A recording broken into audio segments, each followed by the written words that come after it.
আমাদের মধ্যে কিছু কুকর্ম প্রবেশ করেছে, কু অভ্যাস, কুসংস্কার বা নাজায়েজ ও হারাম কাজ আমাদের মাধ্যমে প্রকাশ পাচ্ছে।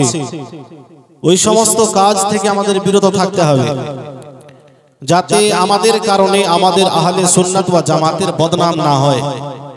আপনার মাধ্যমে সুন্নিদেরকে যেন অ্যাটাক না করতে পারে। আপনার জন্য যদি আপনার বাপকে কেউ গালি দেয় তো আপনাকে খারাপ লাগবে কিনা? জোরে বলেন, লাগবে খারাপ? আপনার কারণে যদি আপনার মাকে গালাগাল শুনতে হয় তো এটা আপনাকে ভালো লাগবে? অবশ্যই খারাপ লাগবে। ঠিক একইভাবে আপনি হলেন সুন্নি, আপনি এমন কোন কাজ করবেন না যে আপনার কারণে সুন্নিদেরকে খারাপ ভাষা শুনতে হয়, সুন্নি জামাতের বদনাম হয়।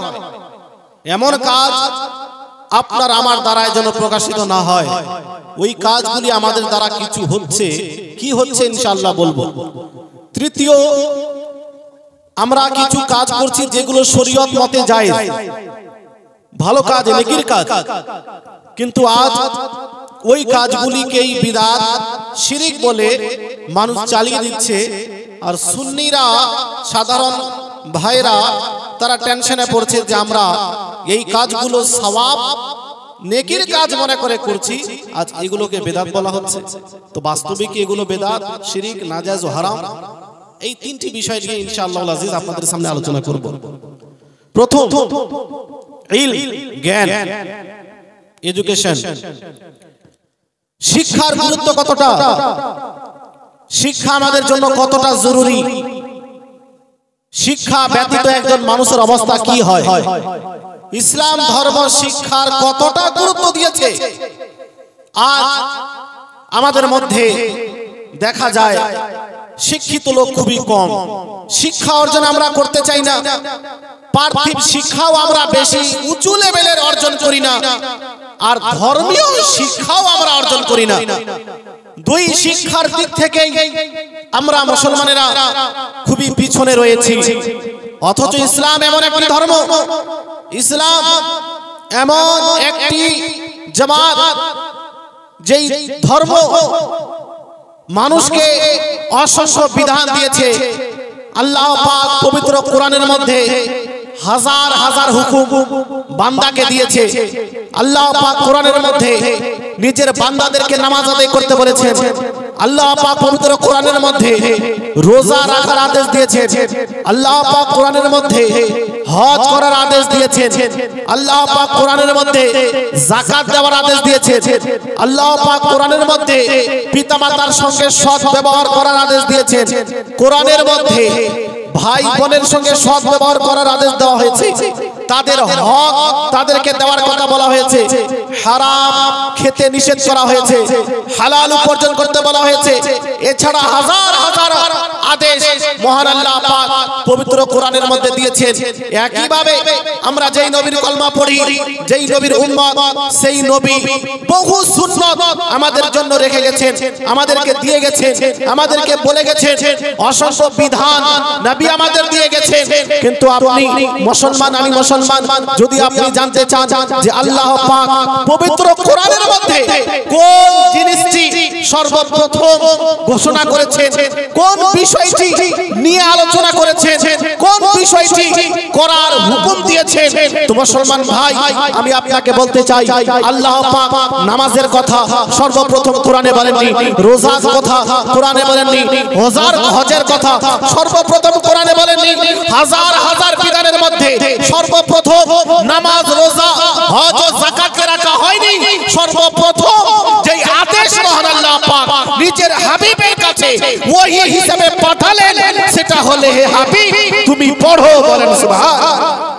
ইকরা বিসমি রাব্বিকাল্লাযী খালাক, হে নবী আপনি পড়ুন আপনার রবের নামে। আল্লাহ পাক নিজের নবীকে সর্বপ্রথম যে ওহী দিলেন সেটা নামাজের নয়, রোজা, হজ ও যাকাতের নয়, বরং সেটা ছিল শিক্ষা, বলেন সুবহানাল্লাহ। কিসের বার্তা? শিক্ষা। কোরআনের মধ্যে সর্বপ্রথম ওহী, শিক্ষা। তার মানে এখান থেকে আমাদের বুঝতে হবে যে আল্লাহ পাক শিক্ষাকে কতটা প্রাধান্য দিয়েছে। ইসলাম শিক্ষার কতটা গুরুত্ব দিয়েছে। কিন্তু আজ আমাদের মতো মুসলমান আমরা কোরআন পড়তে জানি না, হাদিস পড়তে জানি না। পার্থিব দিক থেকে স্টেশনে যদি যাই ফর্ম ফিল আপ করতে পারি না, টিকিট যে বানাবো, এরকম অসংখ্য উদাহরণ আছে যে দুই দিক থেকে আমাদের মধ্যে শিক্ষার যে গতি সেটা একেবারে কমে গেছে। অথচ ইসলামের ইতিহাস যদি আপনি দেখেন তো মুসলিমরা সব দিক থেকে এগিয়ে ছিল। শিক্ষার দিক থেকে মুসলিম সমাজ সবচেয়ে এগিয়ে ছিল। আর যদি আমি আমাদের মুসলিম ভাই বোনদের বলি যে 5 জন বিজ্ঞানীর নাম বলো মুসলিম, তো হয়তো বলতে পারবে না। কিন্তু 5 জন নয়, 500 নয়, হাজার হাজার বৈজ্ঞানিক মুসলিম ছিল এই দুনিয়াতে। তারা বিশাল বিশাল জিনিস আবিষ্কার করে গেছে, কিন্তু আমরা ওই ইতিহাস পর্যন্ত ভুলে গেছি। বলতে চাই মুসলমান ভাই, শিক্ষা এতটা জরুরি যে আল্লাহ পাক সর্বপ্রথম শিক্ষার আদেশ পবিত্র কোরআনের মধ্যে দিলেন। শুধু তাই না, নবী সাল্লাল্লাহু আলাইহি ওয়াসাল্লাম যে দোয়া করেছেন বিশেষ ভাবে, আর আল্লাহ পাক যে আদেশ দিয়েছেন একটি বিষয়ের জন্য দোয়া করার, সেটাও আপনাদের বলি। আজ আমরা যদি আল্লাহর কাছে দোয়া চাই তো সুস্থতার জন্য দোয়া চাই, সম্পত্তির জন্য টাকা চাই, বাড়ি গাড়ির জন্য টাকা চাই, মেয়ে বড় বাড়িতে বিবাহ হয়ে যাক, জামাই বড় লোক পাই, এই দোয়া চাই, বিভিন্ন রকমের দোয়া চাই। কিন্তু নবী পাককে যে আল্লাহ পাক আদেশ দিলেন যে আপনি দোয়া করুন ওই জিনিসটা যেন আপনার কাছে বৃদ্ধি পায়, বেশি বেশি করে আপনি অর্জন করেন, সেটা কি? আল্লাহ পাক বলেন ওয়াকুর রব্বি জিদনি ইলমা। নবীকে আল্লাহ পাক শিক্ষা দিলেন, হে হাবিব আপনি দোয়া করুন যে হে আমার রব আমার জ্ঞানকে বৃদ্ধি করো। বলেন সুবহানাল্লাহ। কি বৃদ্ধি করার দোয়া? জ্ঞান। হে আল্লাহ আমার জ্ঞান যেন বেশি হয়, আমি যদি জ্ঞানী বেশি হই, নবী পাক দোয়া করছেন যে আমার জ্ঞান যেন বেশি হয়। এই শিক্ষা আল্লাহ পাক দিচ্ছেন। জ্ঞান ছাড়া পরিপূর্ণ মানুষ পর্যন্ত হওয়া যায় না, পরিপূর্ণ পূর্ণাঙ্গ মানুষ। আল্লাহ পাক এজন্যই বলেন হাল ইয়াস্তাবিল্লাযিনা ইয়ালামুনা ওয়াল্লাযিনা লা ইয়ালামুন, যে শিক্ষিত আর অশিক্ষিত উভয় কি সমান? সমান না। শিক্ষিত ব্যক্তির জীবন আলাদা হবে, তার চলাফেরা কথাবার্তা আলাদা হবে, আর যে অশিক্ষিত তার চলাফেরা তার কথাবার্তা এটা টোটালি আলাদা হবে। এজন্য আল্লাহ পাক বললেন যে শিক্ষিত আর অশিক্ষিত এক নয়। যখন শিক্ষিত অশিক্ষিত এক নয়, আলাদা আলাদা, তো আমাদেরকে শিক্ষিত হতে হবে না অশিক্ষিত হতে হবে? শিক্ষিত হতে হবে। একটি যুগ ছিল, আমি জানি, যেই যুগে হয়তো বয়স্ক বাবাজিরা দরিদ্রতার কারণে শিক্ষা অর্জন করতে পারেনি, কিন্তু এই যুগে অনেক সহজ শিক্ষা অর্জন করা। যদি ভালোভাবে পড়াশোনা করা যায়, সরকার পর্যন্ত শিক্ষার ব্যবস্থা করে দেয় যদি আমরা ভালোভাবে পড়াশোনা করি।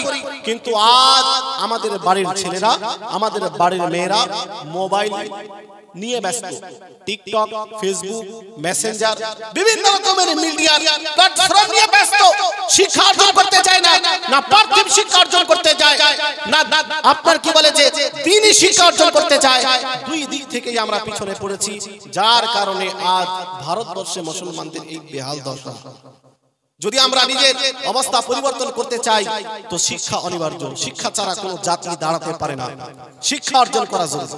আমি আপনাদের বলি, আজ আপনাদের গ্রামে আপনারা এই জালসা রেখেছেন, অনেকেই হয়তো জালসাতে আসেনি শ্রবণ করতে, কিন্তু সাহাবায়ে কেরাম শিক্ষার কতটা গুরুত্ব দিতেন একটু বলে আমি দ্বিতীয় টপিকের দিকে যাব। শিক্ষা তাদের নিকটে এত জরুরি ছিল যে যদি কোনো সাহাবী জানতে পারতো যে কোনো একটি হাদিস কোন সাহাবীর কাছে আছে, তো ওই একটি হাদিস অর্জন করার জন্য তার দরবারে ছুটে যেত। বলেন সুবহানাল্লাহ। একটি হাদিস আপনাদের শোনাই, মুসলিম শরীফে বর্ণিত হয়েছে, হযরতে জাবির রাদিয়াল্লাহু তাআলা উনি একটি হাদিসের জন্য সফর করেছিলেন মিশরে, মদিনা শরীফ থেকে মিশর। ওই যুগে 1 মাস লাগতো উঠে সফর করে যেতে। কয় মাস? 1 মাস। কয়টি হাদিসের জন্য? একটি হাদিসের জন্য। হযরতে জাবির জানতে পারলেন যে মিশরে একজন সাহাবী আছে যার কাছে নবী পাকের একটি হাদিস আছে, ওই সাহাবীর কাছে গিয়ে ওই হাদিসটি আমি শিখবো। তো উনি শুধুমাত্র একটি হাদিসের জ্ঞান অর্জন করার জন্য 1 মাসের সফর করলেন, উটে করে ওই যুগে যখন গেলেন 1 মাস সফর করে দাঁড়ালেন বাড়ির দরজায়, খবর দেওয়া হলো যে মদিনা শরীফ থেকে একজন ব্যক্তি এসেছে। যখন উনি বাড়ি থেকে বেরিয়ে আসলেন, আসার সঙ্গে সঙ্গে বলেন, আপনি আমার বাড়ি চলুন, আপনার সঙ্গে কিছু গল্প হবে, রেস্ট করবেন, তারপরে আপনি নিজের কথা বলবেন। 1 মাসের সফর করে কেন এসেছেন? তিনি বললেন যে আমি জ্ঞান অর্জন করতে এসেছি, ওই একটি হাদিস শুনতে এসেছি, আরাম করতে নয়। আরাম করতে আসেনি, ওই একটি হাদিস আমাকে আপনি বলুন যে আপনি নবীর কাছ থেকে একটি হাদিস শুনেছিলেন, ওই হাদিসটি কি? হাদিসটি হলো এই, উনি বললেন যে নবী আলাইহিস সালাম বলেছেন, মান সাতারা মুসলিমান সাতারাল্লাহু লাহু ইয়াউমাল কিয়ামাহ। যদি কোন মুসলমানের কোন গোপনীয় বিষয় লুকিয়ে রাখে, জানার পরেও কোন গোপনীয় বিষয় খারাপ কাজ করেছে, আপনি জানেন, সেটাকে প্রকাশ করলেন না, তো নবী পাক বলছেন তারও যে দোষ ত্রুটি আছে আল্লাহ পাক সেটা কিয়ামতের দিন গোপনে রাখবেন। বলেন সুবহানাল্লাহ। গোপনে রাখবেন। আপনি যদি কারো পার্সোনাল বিষয় গোপনে রাখবেন, তো আল্লাহ পাক আপনার গোপনীয় বিষয়ে যে খারাপ কাজ আপনার ছিল, আপনি ভুল করেছিলেন, লুকিয়ে করেছিলেন, সেটা আল্লাহ পাক প্রকাশ করবে না। কিন্তু আজ আমাদের অবস্থা কি? যদি কোনো খারাপ কাজ দেখি কেউ লুকিয়ে করছে, কোনো অন্যায় করে ফেলেছে, সর্বপ্রথম মোবাইল বের করে ক্যামেরা করে ভিডিওতে ছাড়ি, ফেসবুকে ছাড়ি না?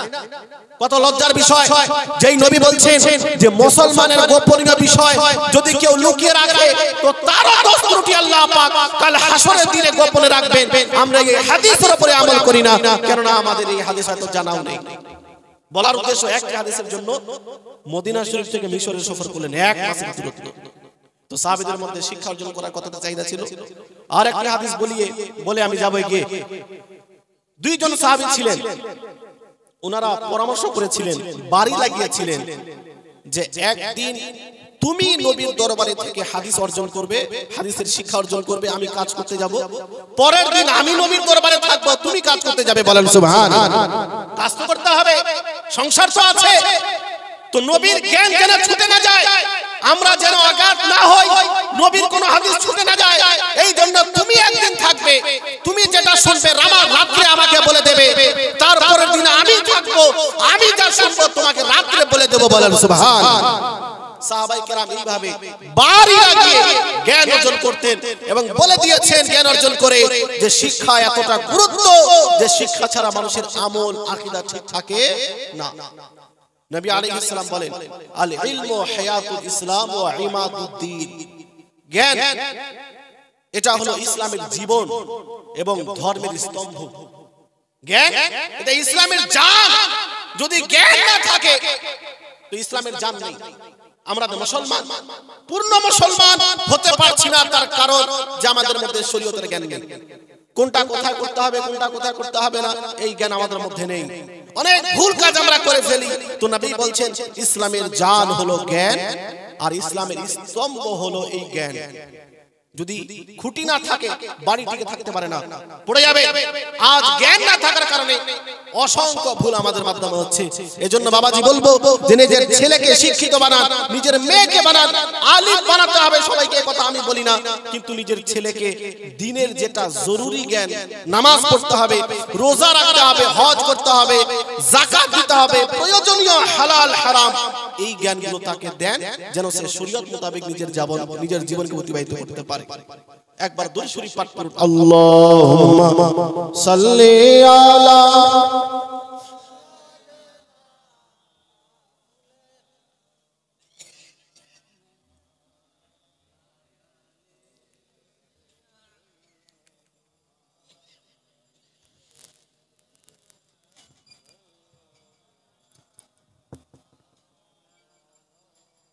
সাল্লাল্লাহু তাআলা আলাইহি ওয়াসাল্লাম। ছেলেদেরকেও শিক্ষা অর্জন করতে হবে আর মেয়েদেরকেও। আমরা মা বোনদেরকে শিক্ষার দিক থেকে অনেক পিছনে রেখেছি, দ্বীনি শিক্ষার দিক থেকেও তারা অনেক দূরে। নবী সাল্লাল্লাহু আলাইহি ওয়াসাল্লামের যুগে নবী পাক মহিলাদের জন্য বিশেষভাবে শিক্ষার ব্যবস্থা করেছিলেন। একদা কয়েকজন নারী নবীর দরবারে আসলেন এবং বললেন, বুখারীর হাদিস, গালাবানা আলাইকা রিজাল ইয়া রাসূলুল্লাহ, পুরুষরা আমাদের থেকে এগিয়ে গেল কেন? তারা আপনার সঙ্গে বেশি থাকে, আমরা তো আপনার সঙ্গে থাকতে পারি না। মহিলা মানুষ তো, তারা বেশি হাদিস শুনছে, আমল করছে, আমরা তো পিছনে, তারা এগিয়ে যাবে, নেকি বেশি অর্জন করবে। তো আমাদের জন্য কিছু ব্যবস্থা করুন। ফাজআল লানা ইয়াওমা, আমাদের জন্য একটি দিন নির্দিষ্ট করে দিন, ওই দিনে আপনি আমাদের দ্বীনের শিক্ষা দেবেন, ধর্মীয় শিক্ষা দেবেন। ফাওয়াদা হুন্না ইয়াওমা, নবী পাক মহিলাদের জন্য একটি দিন নির্ধারিত করে দিলেন যে তোমরা অমুক জায়গাতে অমুক দিন আসবে, আমি তোমাদের শরীয়তের জ্ঞান দেব। বলেন সুবহানাল্লাহ। নবী পাক দ্বীনের ব্যবস্থা, শিক্ষার ব্যবস্থা করে দিয়েছিলেন মহিলাদের জন্য। আজ আমাদের অনেক উলামায়ে কেরাম নিজ নিজ এলাকাতে মহিলাদের জন্য মাদ্রাসা খুলেছে। আমাদের করণীয় নিজের মেয়েকে শিক্ষা দেওয়া, দ্বীনি শিক্ষা, যেন সে শরীয়ত মোতাবেক নিজের জীবনকে অতিবাহিত করতে পারে। এটা আমাদের জরুরি। ঈমান রক্ষা করার জন্য, আমল সঠিকভাবে করার জন্য জ্ঞান অনিবার্য। যদি জ্ঞান না থাকে তো আপনার নামাজও সঠিক হবে না। কয়টা ফরজ, কয়টা ওয়াজিব আপনি জানেন না, তো আদায় কিভাবে করবেন? এজন্য অনেক ভুল আমরা নামাজের মধ্যে করে ফেলি, অথচ আমরা জানি না যে ভুল করছি। আমাদের নামাজ হচ্ছে না, কিন্তু আমরা বুঝতেই পারি না যে আমার নামাজই হচ্ছে না। এজন্য ভাই, যে কোনো কাজ করার আগে আগে আপনাকে শিখতে হবে। রাজমিস্ত্রি কাজ করেন, আগে শিখবেন, তারপরে না করবেন, না ডাইরেক্ট গিয়ে শুরু করবেন। প্রত্যেকটা কাজ করার আগে আগে শিক্ষা অর্জন করতে হবে, তারপরে আপনার কাজ সঠিক হবে, অন্যথায় কাজ সঠিক হতে পারে না। তো এই শিক্ষা সংক্ষেপে আমি একটু আলোচনা করলাম। দ্বিতীয় বিষয় আমি বলছিলাম যে আমরা কিছু কাজ করছি যে কাজগুলো সঠিক নয়, আর ওই কাজগুলি করার কারণে আমাদের সুন্নি জামাতকে মানুষ অ্যাটাক করছে, সুন্নি জামাতের বদনাম করছে। যে সুন্নিরা মাজার পূজারী, সুন্নিরা বেদাতি, সুন্নিরা বিভিন্ন রকমের হারাম কাজ করে। আর আমাদের মধ্যে কিছু কুকর্ম আছে, হারাম কাজ ঢুকে আছে, যেগুলো আমরা করছি। আচ্ছা বলেন, মাজারে আমরা যাই কি যাই না? মাজারে যাই। মাজারে যাওয়া জায়েজ না হারাম? মাজারে যাওয়া যায়। আজ অনেকেই বলে যে মাজারে যাওয়া শিরক, কিন্তু নবী সাল্লাল্লাহু আলাইহি ওয়াসাল্লাম বললেন, কুনতু নাহাইতুকুম আন জিয়ারাতিল কুবুর ফাজুরুহা। হে আমার উম্মতিরা শোনো, তোমাদেরকে প্রথমত আমি কবর জিয়ারত করতে নিষেধ করেছিলাম, কিন্তু এখন তোমরা বেশি বেশি করে কবর জিয়ারত করো। বলেন সুবহানাল্লাহ। নবী সাল্লাল্লাহু আলাইহি ওয়াসাল্লাম নিজে কবর জিয়ারত করেছে, মাজার জিয়ারত করেছে, এবং মাজার জিয়ারত করার আদেশ দিয়েছেন। তো নবী যে কাজ করেছেন ওই কাজ শিরক হবে না সুন্নাত হবে? জোরে বলেন, জোরে বলেন। যেই কাজ নবী করেছেন ওই কাজ নবীর সুন্নাত, ওটা শিরক না। আজ এই অশিক্ষিতরা বলে দেয় যে মাজারে যাওয়াই শিরক। মাজারে যাওয়া শিরক না, মাজারে যাওয়া হলো নবী পাকের সুন্নাত। নবী পাক নিজে গিয়েছেন, বরং প্রত্যেক রাতে যেতেন জান্নাতুল বাকিতে, মুসলমানদের জন্য কবরস্থানে গিয়ে জিয়ারত করে দোয়া করতেন আল্লাহ পাকের দরবারে যে যেন আল্লাহ পাক তাদের জান্নাত দান করেন। নবী পাক জিয়ারত করে প্রমাণ করেছেন যে জিয়ারত করা এটা নাজায়েজ ও হারাম নয়, এটা আমি নবী পাকের সুন্নাত। বলেন সুবহানাল্লাহ। এজন্য জিয়ারত আমাদের করতে হবে, কিন্তু ওই জিয়ারত করতে গিয়ে সাজদা করা চলবে? কিন্তু আমাদের অনেকেই করছে কি করছে না? মাজারে গিয়ে আমরা উলামায়ে কেরাম বারবার বলছি যে মাজারে গিয়ে সাজদা করা চলবে না। আমাদের ইমামে আহলে সুন্নাত আলা হযরত আজিমুল বারাকাত মুজাদ্দিদে দ্বীন ও মিল্লাত শাহ ইমাম আহমদ রাজা ফাজিলে বরেলভী রাদিয়াল্লাহু তাআলা একটি কিতাব রচনা করেছেন, আয-যুবদাতুজ যাকিয়া লিতাহরিমি সুজুদিত তাহিয়া। যে মাজারে গিয়ে সাজদা করা যাবে না, কোন নবীকে আমাদের শরীয়তে নবীকেও সাজদা করা যাবে না। নবীকেও, আমাদের যে নবী সম্মানার্থে নবীকেও সাজদা করা হারাম। আমাদের নবীর থেকে সম্মানীয় সৃষ্টি জগতে আছে কেউ আছে? কোন নবী আমাদের নবী থেকে সম্মানিত না, সবচেয়ে বেশি সম্মানিত আমাদের নবী। কিন্তু যখন সাহাবায়ে কেরাম আরজ করলেন, ইয়া রাসূলুল্লাহ তাসজুদু আলাইকাল তাসজুদু লাকাল বাহাইম, ইয়া রাসূলুল্লাহ আপনাকে আল্লাহ পাক সমস্ত নবীদের সরদার করে পাঠিয়েছেন, সমস্ত নবীগণের সরদার করেছেন, সমস্ত রাসূলগণের সরদার করেছেন, আপনাকে জানোয়ার পর্যন্ত সাজদা করে, উট আপনাকে সাজদা করে। তার মানে আমরা তো মানুষ, আমরা বেশি হক রাখি আপনাকে সাজদা করার। জানোয়ার যদি সাজদা করতে পারে তো আমরা তো বেশি হক রাখি। নবী পাক বলে দিলেন, না না, আমাকেও সাজদা করা চলবে না। লাউ আমারতু আহাদান আইয়াসজুদা লি আহাদ, আমি যদি কাউকে সাজদা করার অনুমতি দিতাম আমার শরীয়তে, লা আমারতুল মারআতা আন তাসজুদা লি যাওজিহা, তাহলে মহিলাদের নির্দেশ দিতাম তারা যেন নিজের স্বামীদেরকে সাজদা করে। কিন্তু আমার শরীয়তে কোন নবীকেও সম্মানার্থে সাজদা করা চলবে না, এই জন্য এই আদেশ আমি দিলাম না। যদি জায়েজ হতো তো মহিলাকে আদেশ দিতাম স্বামীকে সাজদা করো, স্বামীর এত সম্মান মর্যাদা, কিন্তু আমার শরীয়তে সাজদা করা আল্লাহ ছাড়া কাউকে জায়েজ নেই, এই জন্য আমাকেও সাজদা করতে পারবে না। যেখানে নবীকে সাজদা করা যাবে না, পীরকে যাবে? কোন মাজারে গিয়ে করা যাবে?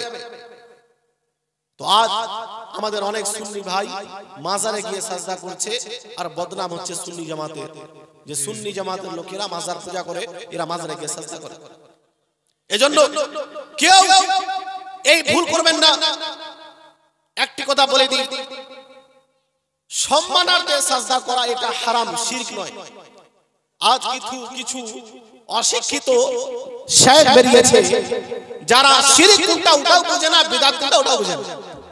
ওই নিজের বাপের শরীয়ত মনে করে, যেটাকে চায় শিরক বলে দেয়, যেটাকে চায় বিদআত বলে দেয়। আপনাকে বলি, মাজারে গিয়ে সাজদা করা সম্মানার্থে এটা হারাম, এটা শিরক নয়। যদি কেউ সম্মানার্থে সাজদা করে হারাম কাজ করবে, গুনাহগার হবে, কিন্তু মুশরিক হবে না, ইসলাম থেকে বের হবে না। কেন না? যদি সম্মানার্থে সাজদা করা শিরক হয় তো পূর্বের শরীয়তগুলোতে সম্মানার্থে সাজদা করা জায়েজ আছে, জায়েজ ছিল, এটা কোরআনের মধ্যে আছে। ইউসুফ নবীকে উনার ভাইরা সাজদা করেছেন, পবিত্র কোরআনের মধ্যে আছে, সূরা ইউসুফ। উনাকে সাজদা করেছেন, তো এটা উনার শরীয়তে জায়েজ ছিল সম্মানার্থে সাজদা, আমাদের শেষ নবীর শরীয়তে না। তো যদি এটা শিরক হতো, তো শিরক সর্বদা শিরকই থাকে, শিরক কোনো সময় পরিবর্তন হয় না। হালাল হারাম হতে পারে, কোন নবীর শরীয়তে কোন জিনিস হালাল ওটা হারাম হতে পারে, কোন জিনিস হারাম অন্য শরীয়তে হালাল হতে পারে, কিন্তু শিরক কোনদিন হালাল হয় না। যদি আপনি সম্মানার্থে সাজদা করাকে শিরক বলেন, তার মানে এক সময় শিরক করা যায় ছিল। হ্যাঁ, আল্লাহ পাক ফেরেশতাদেরকে শিরক করার আদেশ দিয়েছেন যে আদমকে সাজদা করো, নাউজুবিল্লাহ। তার মানে বোঝা গেল যে শিরক কোনদিন পরিবর্তন হয় না, ওটা শিরকই থাকে। এই জন্য সম্মানার্থে সাজদা এটা হলো হারাম, শিরক নয়। আর যারা ভুলে সাজদা করে এরা হারাম করে, এদেরকে মুশরিক বলা যাবে না। যারা মুশরিক বলবে তারা চরম পর্যায়ের অপরাধ করবে, কেননা শিরক করলে একজন মানুষ ইসলাম থেকে বেরিয়ে যায়। কি হয়ে যায়? ইসলাম থেকে বের হয়। আর হারাম কাজ করলে ইসলামই থাকে, বের হয় না। নামাজ ত্যাগ করা এটা হারাম, তার মানে ইসলাম থেকে বের হবে এমন কোনো কথা না, ইসলামের মধ্যেই থাকবে মুসলমান কিন্তু গুনাহগার। তো এইজন্য বলি যে এটা সম্মানার্থে সাজদা হারাম, শিরক নয়। যদি কেউ আল্লাহ মনে করে সাজদা করে, ইবাদতের উদ্দেশ্যে মাজারে গিয়ে সাজদা করে, তাহলে এটা শিরক হবে, যে আরেকজন আল্লাহ বানিয়ে নিল, নাউজুবিল্লাহ। আল্লাহ ছাড়া আরো একজন আল্লাহ মেনে নিয়েছে, এটা শিরক হবে। যখন খোদা মনে করে ইবাদতের উদ্দেশ্যে সাজদা করবে, এমনিতে সাজদা করলে শিরক হবে না, এটা হারাম হবে, কমপক্ষে হারাম। এজন্য সাজদা করা টোটালি চলবে না। মাজারে যান, সাজদা করবেন না।